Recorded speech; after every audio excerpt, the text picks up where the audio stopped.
2:00 kasi nagpatila pa ako, umulan. Ayun, tas namili ako ng mga needs na kailangan sa New Year at mga needs namin sa katawan. At ayun, nakauwi na ako. Si Kuya Edwin nandun pa sa bahay kasi nga nagiinom. Siya mag-isa, binigyan ko siya ng pera. Ayun, nag-inom siya. Diba sabi ko huwag mag-iinom, ayun, nag-inom.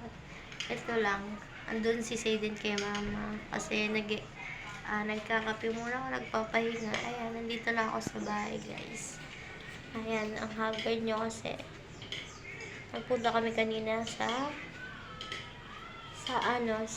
bilihan ng bowl, lababo at kisame. Ayun, nabili naman namin at ayun, natapos na din yung araw na to. At yung mga gagawin namin natapos na din. Konting-konti na lang matatapos na.